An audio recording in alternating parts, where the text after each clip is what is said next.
Good day, Pinoy Mommies. I'm Dr. Pedro Mom, your pediatrician, and also a mommy like you. For today's video, pag-uusapan natin ang... Dali, hindi ko yun eh. Hindi lang. Ayan. So, yun again, I have 10 ideas to avoid screen time for your baby. Kasi 'di ba, alam niyo naman, kailangan, again, limited dapat ang screen time ni baby, lalo na ang mga 2 years old and below, dapat nga wala. So, sa video na to, pag-uusapan natin, paano nga ba natin malilimit ang screen time na baby? Yung talagang wala tayong ibibigay na screen time. Ano-ano nga ba yung mga activities na pwede nyong ibigay or i-introduce kay baby para hindi siya masanay na manood sa TV or manood sa cellphone? Kasi nga, di ba, ang screen time is nakakasama talaga. It can cause speech delay, yung pagkakaroon ng autism and ADHD.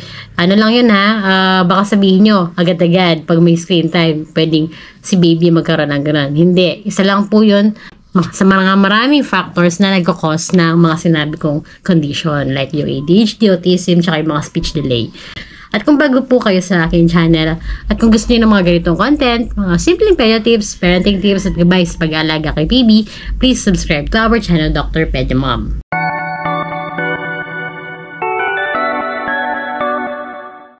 First activity for your baby to avoid screen time is tummy time. Ito is pwede to sa mga 2 months around 4 months old. Encourage tummy time to help strengthen your baby's neck, back, and shoulder muscle. Lalo na yung pwede nang, yung mga nagro-roll over na. So, sabi ko nga 4 months old.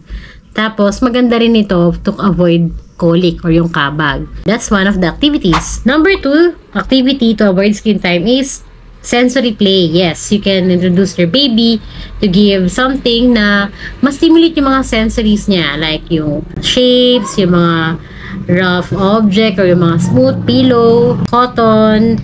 Ito, meron tayong example dito. Yun, suklay.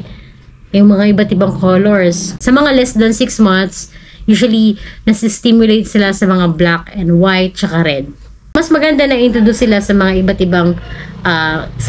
ibang shapes, colors, and mga texture kaysa sa i-introduce sila sa TikTok. Number 3 activities, music and singing. Sabi ko sa inyo, lagi kong sinasabi na ang music and brain development are closely linked. So, talagang associated po talaga yung dalawang yan. So, kapag talagang na-introduce mo sila early sa music, yung mga babies na nasa loob ng tummy, kung nakakarinig na sila ng mga music, that helps their brain development. So, kaya sa manood kayo ng TV, maglaro na lang kayo na may music. Or magkanta-kanta na lang kayo. Or ikaw na lang yung panoorin niya. So, magsayaw ka. Sayawin mo yung TikTok. Kaya sa manood siya ng TikTok. Number 4 activity. This is my favorite kasi ginagawa ko din kay Gib and kay Gon. Story time. Diba?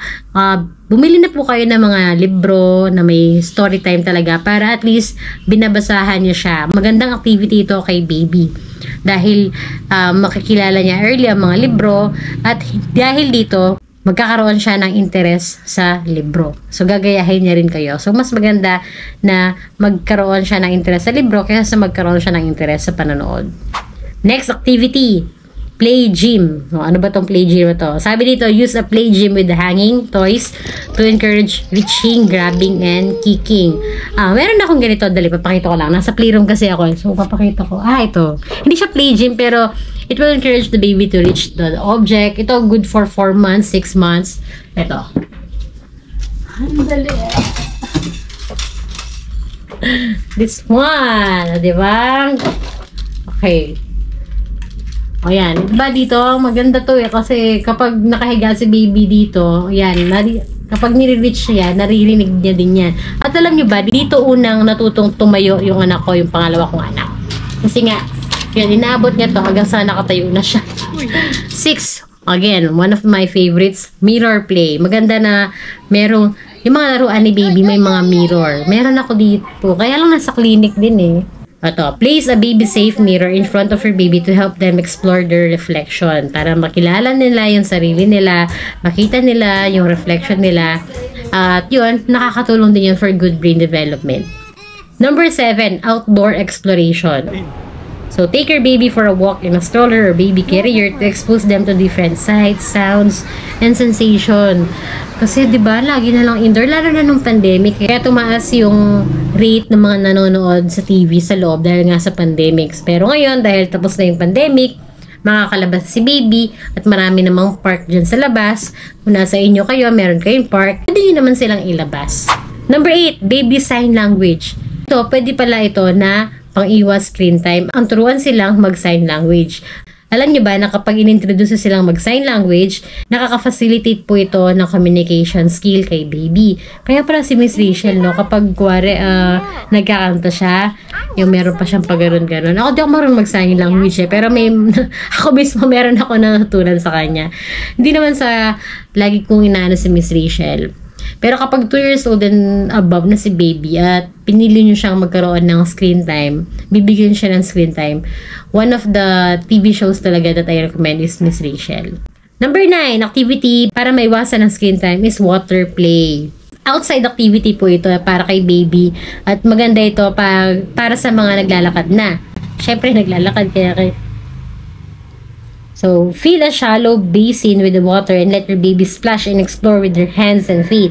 Medyo messy nga lang, no? Pero, magandang activity din ito para kay baby. Para naman malaman niya yung mga ibang stimulations na nagmumula sa water. Para syempre, isang way din ito para hindi siya matakot sa swimming pool o kaya pag naliligo. Number 10, building blocks. Magandang activity po ito kay baby. Hindi lang ito basta blocks kasi sa mga Montessori, maraming ganito dahil nga nakaka-build siya ng fine motor skills, tapos cognitive function, maganda din para sa brain stimulation or brain development ni baby. Ako meron akong technique. Kapag quarantine kayo, tapos mag-give kayo sa baby ninyo, sa mga inaanak ninyo, kung wala kayong maisip, building blocks na lang, yung mga blocks.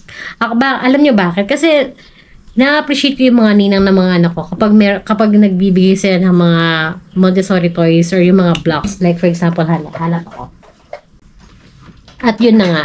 Hindi na sila kompleto. Pero ito yung mga example nito. Ayan.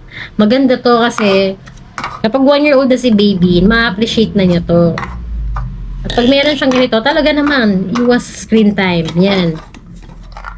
Sinasama namin ito, mamis, kapag nag-assess kami ng developmental milestone. Meron kaming can build 3 blocks or 4 blocks. Tapos, malalaman namin kung na-achieve ba niya yung milestone na dapat sa kanyang age. So, that's it for now. Kung may natutunan po kayo, please don't forget to like, share, and subscribe to our channel, Dr. Pedja Mom. Thank you!